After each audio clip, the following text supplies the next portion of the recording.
నేను 3 అయితే మక్కంకులు తీసుకొచ్చుకున్న. వీటి గింజలతో ఉప్మా ఎలా చేయాలో చూపెడతాను. వాటికి కావాల్సినవి అయితే మిర్చి, ఉల్లిగడ్డ, కరివేపాకు, జీలకర్ర, ఉప్పు, ఎల్లిపాయలు.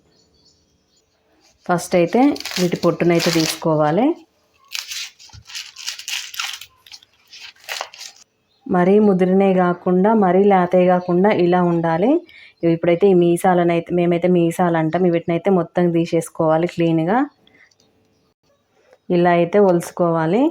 ఒకసారి తీసేసుకుంటే మొత్తం లైన్ మొత్తం తీసేసుకుంటేనైతే తొందరగా వస్తాయి. ఇట్లా తీసేసుకోవాలి.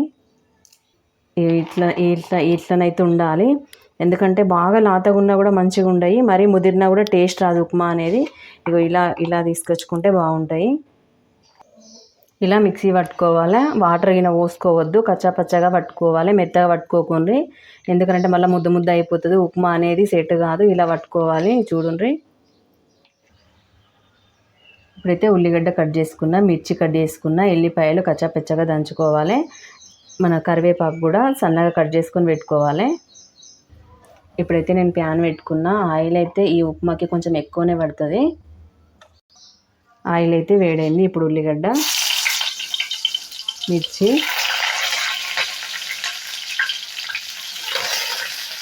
జీలకర్ర, ఇప్పుడు మంచిగా ఎల్లిపాయ, కరివేపాకు మంచిగా మాడనిద్దాము. పెట్టుకోవాలి. సాల్ట్ వేసుకోవాలి. మరీ ఎక్కువ వేసుకోవద్దు, ఎందుకంటే దీనికి తక్కువ వేసుకుంటే సరిపోతుంది. ఎందుకంటే ఇప్పుడు ఈ మనం పట్టుకొని ఉంచుకున్నాం కదా, దీంట్లో వేసుకుంటే ముద్దలాగా ఉంది కదా, ఉప్పు అన్నది కలవది. అందుకే నేను ఆయిల్ వేసుకున్నా.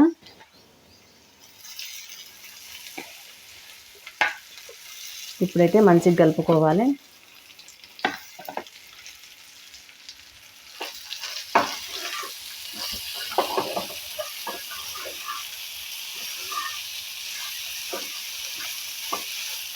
బ్రౌన్ కలర్ వచ్చే వరకు అయితే కలుపుకోవాలి. ఎందుకంటే పచ్చిగా ఉంటుంది కదా, ఈ పచ్చి వాసన అనేది అయితే మొత్తం పోవాలి.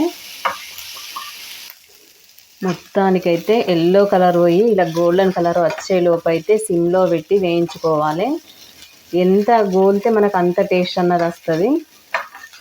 కలుపుకుంటూ ఉండాలి. ఇప్పుడైతే కరివేపాకు చిన్నగా కట్ చేసుకున్న, కొత్తిమీరాకు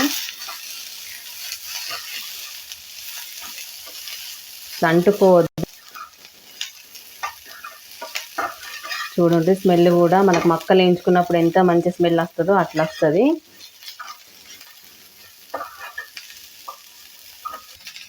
మక్క ఉప్మా అనేది రెడీ అయింది. ఇప్పుడైతే నేను బంద్ చేసుకుంటున్నా. వేడిగా ఉన్నప్పుడే ఉంది, చల్లగా అయిన కొద్దీ ఏంటంటే గట్టిగా అవుతుంది.